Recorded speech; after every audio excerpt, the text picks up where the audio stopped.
तळपत जावे तिच्या वरुणी जाताना, दगडा नाही पांजर यावा निरोप शेवट देताना, निरोप शेवट देताना। नमस्कार सन्माननीय व्यासपीठ, आदरणीय शिक्षक आणि माझ्या मित्रमैत्रिणींनो, आजच्या प्रसंगी मी माझे मनोगत सादर करण्यासाठी आपल्या समोर उभा आहे। आज माझ्या डोळ्यात एका बाजूला हसू आहे तर दुसऱ्या बाजूला आज आपल्यातील इयत्ता 10वीचे विद्यार्थी आपल्या शाळेतील शैक्षणिक प्रवास पूर्ण करीत आहेत। त्यांनी हा शिक्षणाचा टप्पा पूर्ण केल्याचा आनंद तर सर्वांनाच आहे, पण त्याचबरोबर आपली शाळा, आपले मित्र मैत्रीण, आपले आई वडिलांप्रमाणे शिक्षक यांना सोडून जाण्याचे दुःखही त्यांना होत आहे। आई वडिलांप्रमाणे या शिक्षकांनी तुम्हाला खूप काही दिले, शिक्षण तर दिलेच, त्याबरोबर तुम्हाला जगण्याची नवी उमेदही दिली। त्या सर्वांना सोडून जाण्याचे दुःख तर तुम्हाला नक्कीच होत असेल, मलाही होत आहे, कारण अनमोल ठेवा असणारे हे तुम्ही सर्व माझे मित्रमैत्रीण आज मला सोडून जात आहात। या विद्यार्थ्यांनी आमच्या सोबत केलेल्या गमती जमती, खोड्या मस्करी व आम्हाला केलेले मार्गदर्शन विसरणे शक्य नाही।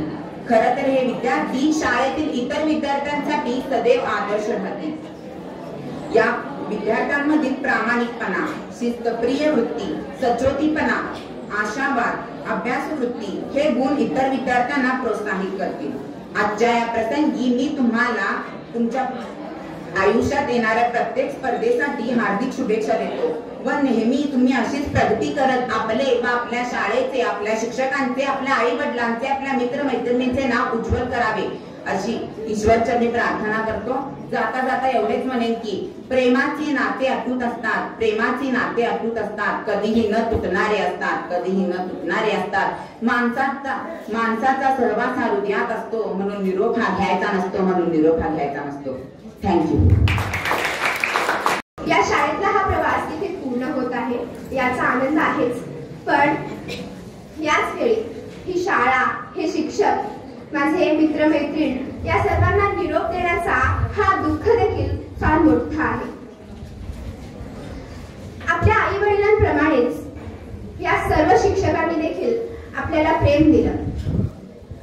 शाळेच्या ग्राउंडवर रंगलेला तो खेळांचा सामना, स्नेहसंमेलनामध्ये नृत्य, गायन, विविध स्पर्धा, हे सर्व काही याची काही रंगतच वेगळी होती।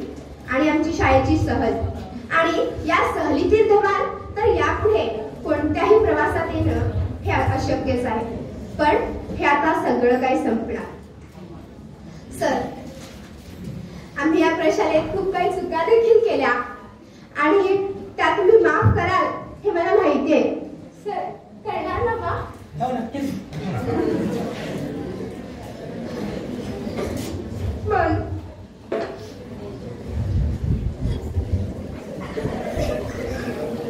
पण चुकांतून शिका हे देखील तुम्ही सर्व शिक्षकांनी मला शिकवलं। नक्कीच तुम्ही आम्हाला दिलेल्या या पंखांच्या बळांवर आम्ही आपल्या आयुष्यामध्ये असे भरभरून यश संपादन करू आहे, किंवा तिथलं त्या पाण्याचा जो खारटपणा आहे तो इतर कोणत्याही समुद्रापेक्षा 5 पटीनं अधिक आहे। आणि त्याच देशामध्ये दुसरा एक समुद्र आहे ज्याचं नाव आहे सी ऑफ गॅलिली। दुसऱ्या समुद्राचं नाव आहे सी ऑफ गॅलिली। त्याच्यामध्ये मात्र सर्व प्रकारचे जीवजंतू आहेत। त्या ठिकाणी आपल्याला त्या ठिकाणचं पाणी इतर समुद्रासारखं रेग्युलर पाणी आहे, त्या ठिकाणी सर्व प्रकारचे मासे, वैविध्य आपल्याला सगळं काही पाहायला मिळतं। तर या डेड सी ला लोक भेट देण्यासाठी जातात। डेड सी म्हटल्यानंतर मृत समुद्र, समुद्र मृत आहे म्हटल्यानंतर लोक त्या समुद्राला पाहण्यासाठी जातात, तिथं भेट देतात। तिथं जाऊन काही वेळेला जसं आपण एखाद्या पर्यटन स्थळाला गेल्यानंतर सेल्फी काढून घेतो, तसं लोक त्या समुद्राच्या पाण्यामध्ये तरंगत, म्हणजे पुस्तक वाचत तरंगत राहतात, त्या ठिकाणी फोटो सेशन वगैरे करून घेतात। मात्र त्या ठिकाणचं वातावरण आल्हाददायक नाही, कारण तो समुद्र मृत समुद्र आहे। मात्र दुसरा जो समुद्र आहे सी ऑफ गॅलिली, तो मात्र त्या ठिकाणी इतर समुद्रासारखं त्या ठिकाणचे वातावरण असल्या कारणाने सर्व प्रकारचे जीवजंतू त्या ठिकाणी आहेत, तिथले किनारे समृद्ध आहेत, त्यामुळे त्या ठिकाणचं वातावरण आल्हाददायक आहे. एका ठिकाणचं वातावरण भकास आहे तर दुसऱ्या ठिकाणचं वातावरण आल्हाददायक आहे. आणि हे दोन्हीही करण्याचं काम त्या देशातील एकच नदी आहे, ती आहे जॉर्डन रिव्हर. कोणती नदी आहे? Jordan river. या एकाच नदीवरती, या एकाच नदीनं हे दोन समुद्र तयार होतात. एक आहे जॉर्डन, एक आहे डेड सी, तर दुसरा आहे सी ऑफ गॅलिली. मग अशा एकाच वाहणाऱ्या नदीचे असे दोन भाग का होतात? तर ती जी नदी वाहत असताना, त्या ठिकाणाहून दुसऱ्या ठिकाणी जात असताना त्या ठिकाणची भौगोलिक परिस्थिती, त्या ठिकाणचं वातावरण, हे सगळ्या गोष्टी कारणीभूत आहेत. तशाच पद्धतीनं आपल्याला सुद्धा 10वी परीक्षा नंतर किंवा 10वी परीक्षेच्या माध्यमातून सगळ्यांना एक प्रकारची अपॉर्च्युनिटी, सगळ्यांना सारख्याच अपॉर्च्युनिटी आता तुम्हाला या देशामध्ये किंवा या जगामध्ये उपलब्ध होणार आहे. प्रत्येक जण त्या संधीचा कसा उपयोग करून घेतो त्याच्यावरती ते डेड सी व्हायचं की सी ऑफ गॅलिली व्हायचं हे प्रत्येकाच्या हातामध्ये आता असणार आहे. प्रत्येकाला जीवनामध्ये यश मिळवायचं आहे. अनेक वेळेला अनेक लोक संस्काराचे धडे आपण आपली शाळा, आपले सर्व शिक्षक तुम्हाला देण्याचा प्रयत्न केला.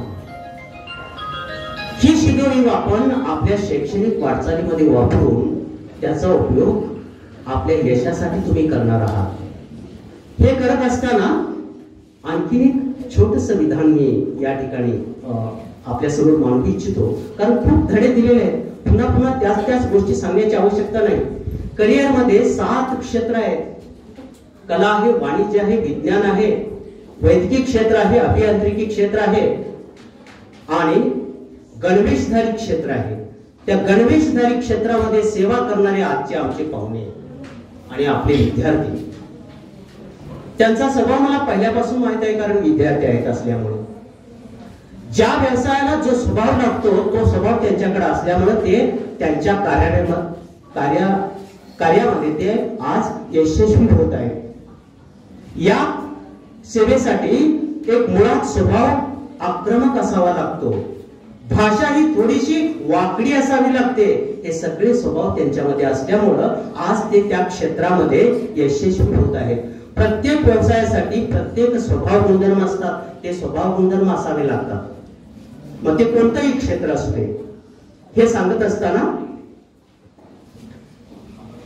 रामायणातली एकच गोष्ट मला आठवते. रामायणातल्या 2 व्यक्ती, एक विभीषण आणि एक कैकेयी. विभीषण हे रावण राज्यामध्ये असून पण ते बिघडले नाही, कधीच बिघडले नाहीत. कैकेयी श्री राम राज्यामध्ये असून ती सुधारू शकली नाही, सुधारली नाही.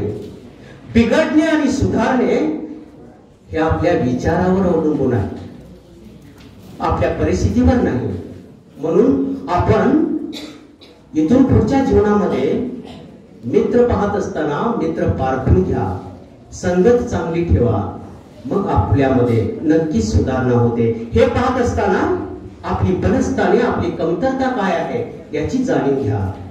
आपण कशामध्ये पुढे आहोत, माझ्याकडे काय विशेष आहे, मी स्वतःला ओळखू शकतो का, मी फक्त रमेशच नाही, आणखीन काय आहे, माझ्यामध्ये वेगळे गुण काय आहेत ते ओळखा आणि आपले क्षेत्र निवडा. मग बलस्थाने कोणते आणि कमतरता काय आहे मी वरचेवर सांगत असतोय. मग आपल्यामध्ये कमतरतांची यादी जास्त आहे की बलस्थानांची यादी जास्त आहे हे पहा आणि त्या कमतरता सुधारा.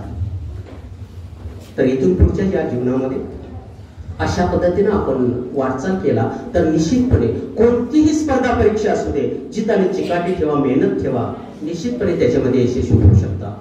बरंचसं काही सांगण्यासारखं म्हणजे खडतर प्रवास आहे, सांगणं फार कठीण आहे.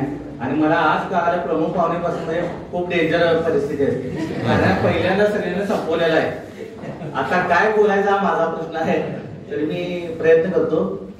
आधी बीज ऐकले, बीज अंकुरले, रोप वाढले. कुलकर्णी सरांनी छोटस रोप लावलं होतं, त्याचं मला वाटतं वटवृक्षात आज रूपांतर झालेलं आहे. त्याचीच आपण फळं चाकतो आहोत. सकाळच्या पारी सूर्याच्या प्रखर उन्हात आपल्या शालेय जीवनाचा अंत होत आहे. मात्र ही सुरुवात आहे असं मला वाटतंय. परिश्रम विद्यालयातील 10वी शुभेच्छा समारंभाचे अध्यक्ष, विद्यालयाचे मुख्याध्यापक माननीय श्री दुबे सर, सचिव श्री देसाई सर व माझे शाळेचे गुरुवर्य व उपस्थित मित्रांनो, गुरुवर्यांना माझा साष्टांग नमस्कार. माझे पुण्य फळ आले आजी दत्त गुरु पाहिले, ही माझी आज भावना आहे. कारण बऱ्याच दिवसांना मला वाटतं 23 वर्षांना हा प्रसंग माझ्यावर आलेला आहे की इथं थांबता यायच्या अजून सुद्धा माझ्या पावर नाही, तरी मी प्रयत्न करतो. खरंच आज माझा भाग्याचा दिवस वाटतो. उजळले भाग्य आता अवघी चिंता वाढली, कारण मी सामान्य विद्यार्थी तुमच्यासारखाच, पण या विद्यालयातील गुरुजनांनी माझ्या विविध कलागुणांना उजाळा दिला व आज मी पोलीस विभागात 23 वर्ष पूर्ण केलेले आहे. मित्र, आज मला खूप आनंद होत आहे, कारण आमची 1997ची बॅच पांडुरंग दयानंद सावंत, संतोष आलेला आहे, किरण सावंत तुमचे लाडके, हे सर्वजण आम्ही होतो. सत्कार झाल्याची माझी भावना आहे. 1997 बॅचचा सत्कार झाल्याची माझी भावना आहे. मी विद्यार्थी दशेत असताना येथील गुरुजन खूप तळमळीने शिकवत होते. आमचाच ऐकू थोडा कमी होता, त्यामुळे आम्हाला काय कळत नव्हतं. आमचं जास्त स्पोर्ट्सकडे कल जास्त होता, चित्रकला इतर ऍक्टिव्हिटी मध्ये रस जास्त होता. वर्ग